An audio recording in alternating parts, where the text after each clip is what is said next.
mundurnya Menteri Kabinet. Kalau kemarin kan disebut oleh Faisal Basri itu ada Sri Mulyani dan ada Menteri PUPR ya, Basuki Hadi Mulyono ya. Tapi sekarang terbaru ini saya baca di CNBC dia menyatakan bahwa sebenarnya total itu ada 15 orang menteri yang mau mundur. Ini kan ini dahsyat ini kalau sampai terjadi dan di tengah situasi itu apa ya situasinya yang sangat menarik itu sekarang ini kan pemakzulan juga semakin kencang ya isu pemakzulan terhadap Jokowi desakan untuk agar Jokowi dimakzulkan itu semakin kencang. Sebelumnya kan dia menyatakan bahwa menteri yang paling siap untuk mundur itu adalah Ibu Sri Mulyani dan di situ ada juga Pak Basuki Hadi Mulyono ya nama lengkapnya saya suka lupa panjang betul. Dan ini mereka-mereka ini kan kita teringat pada waktu hari ulang tahun PDIP ya, yang tanggal 10 Januari ketika Pak Jokowi menghindari acara itu mereka itu termasuk yang datang minta diundang oleh Ibu Megawati dan Sri Mulyani hadir sementara Pak Basuki itu ternyata ditugaskan oleh Presiden keluar kota. Kalau nggak salah dia hadir ke pernikahan Halaman. halaman gitu ya, dan mungkin mewakili Pak Jokowi gitu. Jadi ya dia tidak hadir. Tetapi kita tahu ini dua orang ini ya, ini memang tanda-tandanya mulai bersimpang jalan itu mulai kelihatan gitu ya. Kita ingat pada waktu yang paling awal membocorkan soal IKN bahwa tidak ada Ya, investor itu kan Pak Basuki Hadi Pak Mulyono. Basuki, Ya, ya. betul. Ketika waktu itu bahwa antri Pak Jokowi bilang oversubscribe, antri dan sebagainya, semua berdatangan dan sebagainya, tiba-tiba dia ngomong bahwa tidak ada. Dan setelah itu mulai terbongkar lah sebenarnya skenario-skenario bohong-bohongan di IKN itu ya. Berkat Pak Basuki, padahal kita tahu Pak Basuki ini adalah orang kepercayaannya Pak Jokowi kalau untuk infrastruktur kan begitu ya Mbak Gia? Ya? Iya, ya, betul sekali. Jadi posisi Pak Basuki ini kan memang posisi yang komplit ya. Selain dia sebagai orang kepercayaan dari Pak Jokowi selama ini, dia memegang dana sangat besar, di mana semua PSN itu dia selalu terlibat di dalamnya, dalam semua rapat-rapat penting dan sebagainya. Dan dia juga di setiap kunjungan Pak Jokowi ke daerah, dalam hal ini Pak Jokowi meresmikan maupun Pak Jokowi groundbreaking apa dan sebagainya, selalu ada Pak Basuki di situ. Dan tapi kita jangan lupa bahwa Pak Basuki ini adalah juga kader dari PDIP, dia adalah pemegang kartu anggota PDIP. Jadi dalam hal ini posisinya kalau kita melihat apakah dia lebih setia kepada Jokowi ataukah dia lebih setia kepada Ibu Mega, dalam hal ini terlihat bahwa dia tampaknya lebih setia kepada Ibu Mega. Kita masih ingat Mas Hersu ketika Pak Jokowi mengunjungi Ganjar dan kemudian dia memegang tangan Ganjar dengan erat gitu ya, dan kemudian dia menangis di Iya, hadapan iya, Ganjar iya, dan iya, iya. kemudian Ganjar pun menatapnya dengan rasa terharu dan kemudian menenangkan Pak Basuki. Kenapa Pak Basuki menangis dan kenapa foto itu diungkap, kenapa foto itu diupload? Tentunya itu dengan tujuan tertentu begitu. Bagaimana di manakah hati dari Pak Basuki itu berlabuh. Nah, dari situ kita bisa melihat apa yang akan terjadi. Pak Basuki ini adalah seperti dia ibaratnya pembuluh darah dari Pak Jokowi saat ini yang Ya, dia begitu mengagung-agungkan infrastruktur. betul. Jadi semua ada di tangan Pak Basuki begitu. Mas itu kemarin baru saja Pak Jokowi juga ada di IKN dan IKN ini kan yang dimaksudkan harus goal gitu. Makanya kenapa ada Gibran, kenapa kemudian Prabowo, karena mereka betul-betul berkomitmen 100% itu akan meneruskan proyek IKN. Dan kita tahu Mas Irsu, proyek IKN ini karena Pak Jokowi menginginkan akan ada upacara 17 Agustus itu di lapangan di istana IKN begitu Istana Presiden, maka pada bulan Juni, jadi artinya 2 bulan sebelum bulan Agustus itu semuanya sudah harus rampung. Dan kebanyakan ini adalah anggaran dari APBN.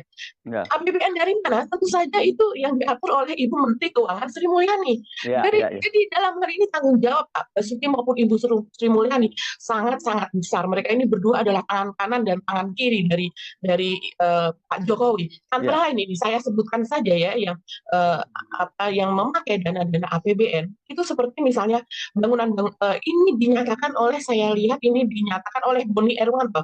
Boni Erwanto ini adalah tenaga ahli deputi bidang sarana dan prasarana otorita IKN. Jadi salah satu orang penting yaitu pimpinan di IKN, dia mengatakan bahwa ini sudah konform dari Kementerian Pekerjaan Umum dan Perumahan Rakyat mentargetkan seperti ini, yaitu terdiri dari bangunan yang didanai APBN antara lain Masjid Sumbu Kebangsaan, ini yang baru saja groundbreaking, itu dengan nilai sekitar 904 atau 940 miliar. Ini hampir 1 triliun untuk masjid ini. Dan kemudian ada Istana Presiden yang kita tahu nilainya sekitar 1,3 triliun, kemudian gedung Kementerian Sekretariat Negara, gedung Kemenko Polhukam, gedung Kemenko Pembangunan Manusia (PMK), gedung Kemenko Maritim dan Investasi, gedung Kemenko Perekonomian, kemudian rumah jabatan menteri yang fully furnished dan fungsional, itu semua pada Juni 2024 ditargetkannya.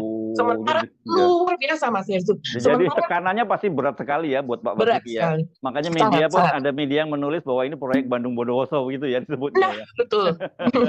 Dikatakan ini sebagai proyek Bandung Bondowoso. Kalau ini adalah proyek Bandung Bondowoso, maka siapakah yang menjadi Roro Jonggrang untuk mengagalkannya? Nah, ini saya kira kan kalau Pak Basuki tentu berkaitannya dengan penyelesaian proyek-proyeknya itu ya, yang rasanya kan Pak Basuki kalau lihat saya tampilannya dia bukan Bandung Bondowoso, dia kelihatannya dia manusia biasa gitu kalau saya lihat gitu ya. Di satu sisi saya kira pembiayaan ini pasti Ibu Sri Mulyani yang punya tanggung jawab kan. Dan Ibu Sri Mulyani kan kemarin misalnya pada bulan November atau apa 2003 sudah mulai mengungkap bahwa untuk pertama kalinya APBN defisit menjadi 700 triliun kan begitu ya. Dan kemudian tapi kemudian dikabarkan pada bulan Januari dinyatakan bahwa menyusut ininya soal defisitnya, angkanya nanti saya baca lebih lengkap ini supaya nggak salah angkanya, tapi tetap defisit meskipun Ibu Sri Mulyani menyatakan masih dalam kondisi aman. Tetapi saya kira sebenarnya yang juga cukup menarik itu adalah ketika Ibu Sri Mulyani mengungkap gitu tentang utang dari beban utang yang akan bertambah karena anggaran alutsista yang diajukan oleh Kementerian Keuangan, Kementerian Pertahanan. Ini kan cukup mengejutkan. Jadi seperti seolah-olah Ibu Sri Mulyani itu mulai memberi sinyal kepada publik, ini jangan salahin gue ya kalau terjadi apa-apa pada anggaran ini, karena gue dipaksa untuk menambah anggaran di Kementerian Pertahanan kan, itu yang kemarin juga sempat rame ya Mbak Agi ya. Nah ini yang kemudian Ibu Sri Mulyani tidak menjawab secara tegas apakah betul dia mengundurkan diri atau tidak. Dia hanya menyatakan, dia mengunggahkan, kemudian ketika ribut-ribut itu dia mengunggah foto dia bersama Pak Basuki. Kenapa yang diunggah kok bersama Pak Basuki gitu ya?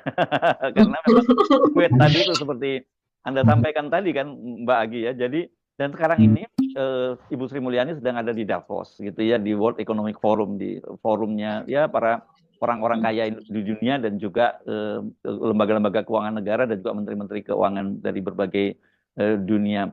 Nah, sebelumnya juga kan kita sempat singgung bahwa juru bicara dari Kementerian Keuangan Justinus Prastowo kan juga memberi sinyal bahwa dia mengundurkan diri karena kemudian media menyimpulkan mengapa begitu, karena dia menyatakan bahwa akun X-nya dia itu selanjutnya tidak ada kaitannya dengan Kementerian Keuangan kan, itu berarti apakah ini sinyal dia mengundurkan diri juga gitu. Itu yang saya kira ini yang menarik, karena yang lebih mengejutkan lagi kalau Faisal Basri, saya kira orang seperti Bang Faisal Basri kan bukan tipikal orang yang nyebar hoax ya. Bagi dia pasti seorang ekonom, dia sangat hati-hati soal seperti ini. Dia menyatakan bahwa dari perbincangan dia dengan para pejabat tinggi itu total sekitar ada 15 orang menteri yang diri, dan kebanyakan itu yang berasal dari teknokrat, kalangan teknokrat dan juga menteri dari oposisi. Nah, susah kita untuk mendeskripsikan oposisi itu yang mana ini, karena kalau sekarang ini dalam konteks Pilpres kali ini kan yang disebut oposisi itu adalah ya paslon 01 dan 03, dan di situ kalau di 01 itu ada Nasdem, ada PKB gitu ya. Sementara kalau di 03 kan ada PDIP dan ada P3. Nah, menteri mana yang mau mengundurkan diri di antara apakah mereka kita masukin oposisi kan? Kalau yang oposisi betul saya kira sekarang ini ya sebenarnya harusnya kayak Nasdem, tapi